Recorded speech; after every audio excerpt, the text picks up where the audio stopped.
Dalam kehidupan beragama, banyak orang terdorong berbuat baik karena rasa takut akan neraka atau harapan untuk masuk surga.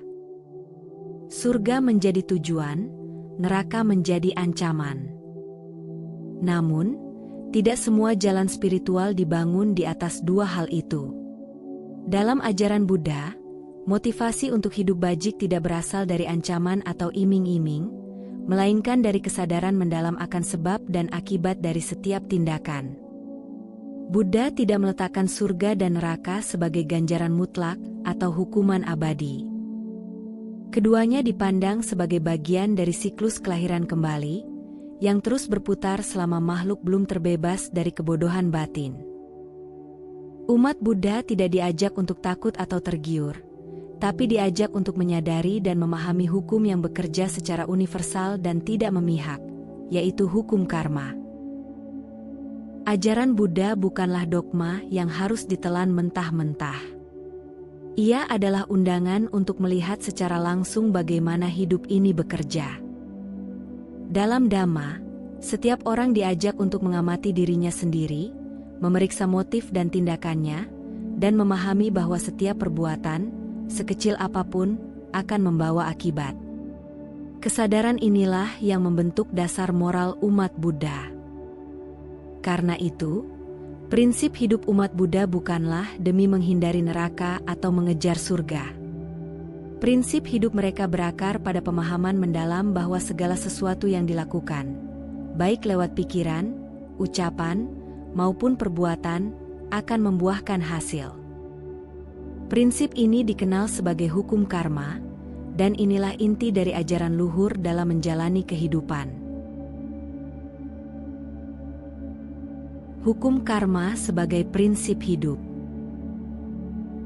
Karma, dalam ajaran Buddha, berarti perbuatan. Tapi bukan sembarang perbuatan. Karma merujuk pada perbuatan yang disertai kehendak, niat, dan kesadaran. Yang menjadi prinsip utama adalah bahwa setiap tindakan yang dilakukan akan membawa akibat sesuai dengan kualitas batinnya. Perbuatan baik akan membuahkan kebahagiaan, sementara perbuatan buruk akan membawa penderitaan, cepat atau lambat. Mari kita telusuri beberapa poin penting yang menyertai pemahaman tentang karma, dan tanpa berlama-lama ayo langsung saja kita bahas. Pertama, hukum sebab dan akibat. Dalam ajaran Buddha, hukum sebab dan akibat bukanlah konsep abstrak yang jauh dari kehidupan sehari-hari. Ia adalah prinsip dasar yang mengatur seluruh alur kehidupan. Seperti hukum gravitasi yang tak terlihat namun nyata pengaruhnya, karma pun bekerja dalam diam, menyusun takdir bukan dari campur tangan kuasa luar, tetapi dari setiap niat dan tindakan yang keluar dari diri kita sendiri. Dalam Buddhisme, kita tidak diminta berbuat baik karena takut neraka atau tergiur surga, melainkan karena sadar bahwa setiap benih yang ditanam akan tumbuh dan berbuah, entah cepat atau lambat. Segala sesuatu yang kita alami hari ini, baik berupa kebahagiaan maupun penderitaan, bukanlah hasil dari nasib buta atau pemberian makhluk adikodrati. Ia adalah hasil logis dari tindakan-tindakan masa lalu, baik yang kita sadari maupun tidak. Seorang yang menciptakan kedamaian di sekelilingnya, secara alamiah akan menuai suasana damai dalam batinnya. Sebaliknya, mereka yang hidup dari kebohongan, kebencian, atau keserakahan, perlahan-lahan menciptakan penderitaan yang akan kembali kepadanya dalam bentuk yang mungkin tak ia sadari. Inilah sebabnya umat Buddha tidak menanti pahala dari surga, karena mereka tahu, hasilnya sudah melekat dalam perbuatannya sendiri. Ketika seseorang menyakiti orang lain, dia sedang menciptakan luka yang tak hanya mengenai orang lain, tapi juga dirinya sendiri. Ia sedang menanam benih penderitaan yang akan tumbuh seiring waktu. Sebaliknya, setiap kebaikan yang dilakukan, sekecil apapun, adalah investasi batin yang membuahkan ketenangan, welas asih, dan kelegaan. Prinsip ini mengajarkan umat Buddha untuk bertindak bukan demi ganjaran, tetapi demi keharmonisan batin dan dunia. Tidak perlu takut neraka, tidak perlu mengejar surga, cukup tanam kebaikan dan hasilnya akan kembali dalam bentuk yang tak bisa ditipu. Inilah yang membedakan jalan Dhamma dari banyak sistem kepercayaan lainnya. Ia tidak mengandalkan rasa takut atau janji kenikmatan sebagai motivasi. Ia berdiri di atas pemahaman dan tanggung jawab. Hukum karma adalah panggilan untuk hidup sadar, bukan karena ada mata yang mengawasi dari langit, tapi karena ada hati yang tahu dan merasakan dampak dari setiap tindakan. Umat Buddha diajak menjadi pengamat sekaligus pencipta kehidupannya sendiri, dengan benih-benih perbuatan yang ia pilih setiap hari. Maka, ketika seseorang bertanya mengapa umat Buddha memilih jalan bajik, jawabannya bukan karena takut disiksa di neraka atau tergiur akan kenikmatan surga, tapi karena mereka memahami bahwa setiap sebab akan melahirkan akibat, dan mereka ingin menciptakan akibat yang membebaskan, bukan yang mengikat. Jalan ini adalah jalan kedewasaan spiritual, menjalani hidup bukan karena ancaman atau iming-iming, tapi karena kesadaran, welas asih, dan pemahaman akan hukum yang tak pernah meleset. Sebab akan selalu menuntun pada akibat.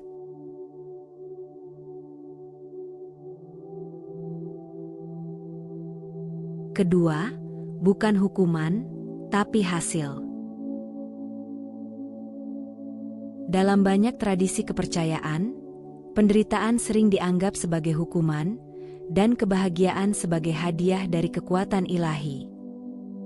Namun dalam Buddhisme, cara pandang ini digantikan oleh pemahaman yang lebih dalam dan rasional, bahwa hidup ini tunduk pada hukum sebab dan akibat, bukan pada sistem penghukuman emosional. Karma tidak bekerja berdasarkan murka atau belas kasih dari pihak luar, melainkan sebagai cerminan langsung dari tindakan kita sendiri.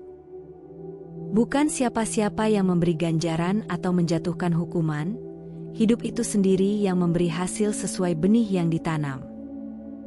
Maka prinsip hidup umat Buddha tidak bertumpu pada ketakutan akan murka Tuhan atau harapan akan pahala surgawi. Prinsipnya adalah kesadaran bahwa setiap pikiran, ucapan, dan tindakan akan menimbulkan resonansi. Apa yang keluar dari diri kita akan berputar dalam alam semesta, lalu kembali dalam bentuk yang setimpal. Seperti gema di pegunungan, suara yang kita teriakkan akan kembali dengan kekuatan yang sama. Jika yang kita pancarkan adalah kedamaian, cinta kasih, dan pengertian, maka itulah yang akan kembali dalam hidup kita, entah dalam bentuk kesehatan batin, relasi yang harmonis, atau kedekatan spiritual. Menganggap karma sebagai hukuman adalah kesalahpahaman besar. Karma bukanlah alat balas dendam kosmis.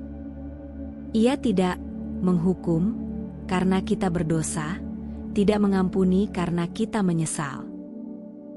Ia hanya bekerja seperti hukum alam, netral, pasti, dan tepat. Jika kita melempar bola ke dinding, bola akan memantul kembali. Besar kecilnya pantulan tergantung kekuatan lemparan kita sendiri. Begitu juga dengan karma. Apa yang kita lempar ke dunia, dengan energi apa, pada niat seperti apa, itulah yang akan kembali menghampiri kita, tanpa amarah, tanpa pengampunan. Karena itulah umat Buddha tidak membutuhkan konsep surga untuk mengejar kebajikan, atau konsep neraka untuk menghindari kejahatan. Kebaikan dilakukan bukan karena takut, tetapi karena sadar. Keburukan ditinggalkan bukan karena ancaman, tetapi karena memahami dampaknya. Surga dan neraka, dalam pandangan Buddhis, bukan tempat tujuan akhir, melainkan keadaan batin yang kita ciptakan sendiri melalui kualitas hidup yang kita jalani hari demi hari. Maka orang bijak tidak menunggu akhirat untuk mengalami surga. Ia menciptakannya dalam batinnya sendiri, melalui perbuatan baik dan pikiran jernih. Ketika seseorang mengalami penderitaan, Ia tidak perlu merasa dikutuk atau dihukum. Ia hanya sedang memetik hasil dari sesuatu yang pernah ia tanam, baik di kehidupan ini atau sebelumnya. Namun di balik itu ada penghiburan besar. Karma bukan sistem yang kaku dan tak memberi ruang. Kita selalu bisa mulai menanam benih baru. Dalam setiap detik, kita bisa memilih, mau menanam benih kebencian atau benih cinta kasih.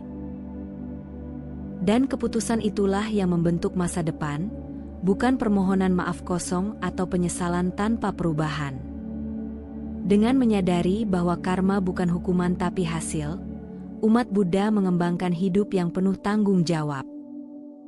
Mereka tidak bergantung pada pengampunan, tidak pula tertipu oleh janji kenikmatan surgawi. Mereka tahu, jalan menuju kebebasan sejati adalah dengan mengenali pola batin sendiri, membersihkan niat, dan menanam kebaikan secara konsisten. Inilah prinsip hidup yang dewasa, tidak dikendalikan rasa takut atau tergiur hadiah, tetapi berdiri di atas pemahaman yang jernih. Inilah jalan Dhamma yang sejati. Ketiga, tanggung jawab pribadi. Dalam ajaran Buddha, tanggung jawab atas hidup ini sepenuhnya berada di tangan kita sendiri. Tidak ada sosok luar yang bisa diandalkan untuk menghapus kesalahan masa lalu secara ajaib, dan tidak ada jaminan keselamatan hanya karena identitas agama atau ritual yang dijalani. Inilah yang membedakan jalan Buddhis dengan banyak sistem kepercayaan lain, bukan takut dihukum atau ingin diberi hadiah, melainkan sadar bahwa setiap detik kehidupan adalah ladang untuk menanam sebab yang akan kita tuai sendiri. Kebebasan dan penderitaan, keduanya adalah hasil dari apa yang kita lakukan, bukan dari siapa yang kita puja. Karena itu, umat Buddha tidak memandang dosa sebagai beban yang harus ditebus oleh pihak luar. Tidak ada konsep penebus dosa dalam Buddhisme. Yang ada adalah perubahan batin, pertobatan melalui perbuatan nyata, dan komitmen untuk memperbaiki pola hidup. Kesalahan masa lalu tidak bisa dihapus dengan doa, tapi bisa dilunakkan dengan tindakan bijak dan hati yang tumbuh dalam pemahaman. Inilah tanggung jawab sejati, bukan sekadar menyesali, tetapi menyadari, belajar, dan bertransformasi. Kesadaran bahwa tidak ada yang bisa menyelamatkan kita dari akibat karma selain diri kita sendiri bukanlah beban, melainkan pembebasan. Artinya, kita tidak harus menunggu datangnya keajaiban dari luar. Kita sendiri adalah kekuatan yang bisa membentuk nasib kita. Kita tidak perlu merasa kecil di hadapan dewa, tidak harus bergantung pada upacara, karena dalam setiap tindakan kecil, dalam pilihan untuk jujur, bersabar, atau berwelas asih, kita sedang menyusun arah hidup kita. Inilah jalan spiritual yang berani dan membebaskan. Dengan prinsip ini, umat Buddha hidup dengan penuh kehati-hatian dan kesadaran. Mereka tahu bahwa kemarahan yang tak dikendalikan bisa menjadi benih penderitaan yang panjang. Mereka memahami bahwa ucapan yang menyakitkan bisa menimbulkan luka yang tak terlihat namun mendalam. Maka, mereka berlatih untuk tidak bereaksi secara impulsif, melainkan merespons dengan penuh pengertian. Hidup tidak dijalani untuk mencari pahala, tetapi untuk menciptakan kedamaian dalam diri dan sesama. Prinsip tanggung jawab pribadi juga melatih kejujuran yang mendalam. Kita tidak bisa berpura-pura bajik di luar, tapi menyimpan niat jahat di dalam. Karena karma bekerja dari niat, bukan hanya dari bentuk luar perbuatan. Oleh sebab itu, umat Buddha diarahkan untuk melihat ke dalam, menelusuri motif, dan terus menyucikan batin. Ini bukan perkara cepat, tetapi latihan seumur hidup. Tidak ada yang instan, dan justru di sanalah letak kemuliaannya, karena semuanya tumbuh dari kesadaran dan usaha nyata, bukan dari ketakutan atau iming-iming. Maka jelaslah, umat Buddha tidak hidup bajik karena takut neraka, atau karena ingin tiket masuk surga. Mereka memilih untuk hidup hati-hati, penuh welas asih, dan sadar karena mereka paham, apapun yang ditanam hari ini, akan dituai oleh mereka sendiri esok hari. Ini adalah jalan spiritual yang memuliakan manusia sebagai pelaku dan penanggung jawab hidupnya sendiri. Dan dalam tanggung jawab itulah, tersimpan kebebasan sejati.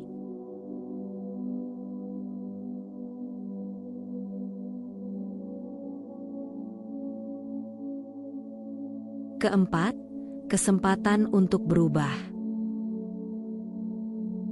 Ajaran tentang karma seringkali disalahpahami sebagai nasib kaku yang tak bisa diubah.